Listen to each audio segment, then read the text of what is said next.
आपल्या मुलामुलींसाठी आपण अनुरूप स्थळे शोधताय? आता आपला शोध येथे येऊन संपतो. आता आपली चिंता संपलेली आहे.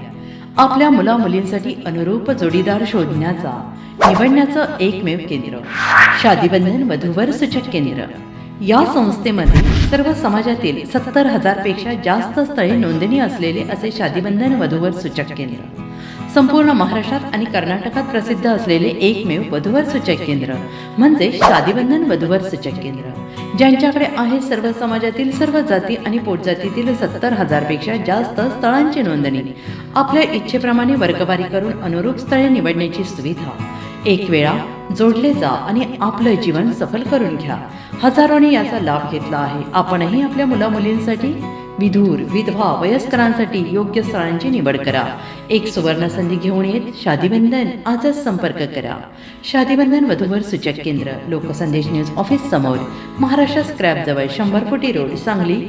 पिनकोड 416416. Customer care number 9922864545. आमच्या वेबसाईटवर स्थळे पहा. आमची वेबसाईट आहे www.shadibandhan.in.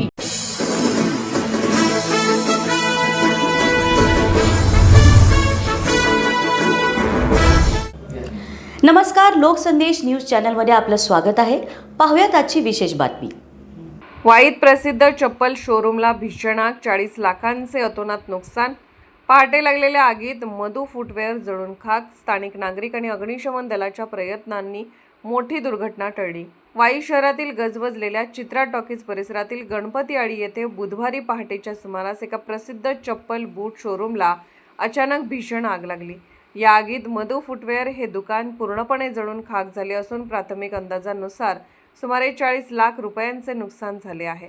पहाटेच्या शांततेत लागलेल्या आगीमुळे परिसरात एकच खळबळ उडाली. मिळालेल्या माहितीनुसार बुधवारी पहाटे सुमारे 5 वाजण्याच्या सुमारास मधू फुटवेअर या दुकानातून धूर आणि आगीच्या प्रचंड ज्वाळा बाहेर पडू लागल्या.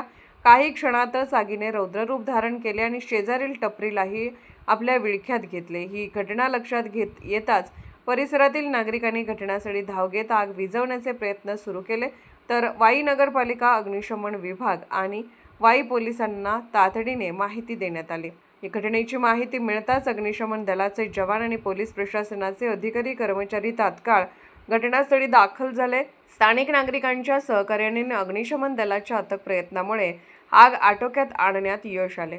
मात्र तोपर्यंत दुकानातील चप्पल, बूट तसेच इतर साहित्य पूर्णपणे जळून खाक झाले होते. हे दुकान मनोज कुमार चंदेश्वर राम यांच्या मालकीचे असून आगीचे नेमके कारण अद्याप स्पष्ट झालेले नाही. सुदैवाने आग पहाटेच्या वेळी लागल्याने दुकानात कोणीही उपस्थित नव्हते, त्यामुळे मोठी जीवितहानी टळली. या घटनेचा पुढील तपास वाई पोलीस करत आहेत. सातारा प्रतिनिधी प्रवीण नवघरे. अशाच विशेष घडामोडींसाठी आमच्या यूट्यूब चॅनलला सबस्क्राईब करा, फेसबुक पेजला लाईक करा आणि इन्स्टाला फॉलो करा.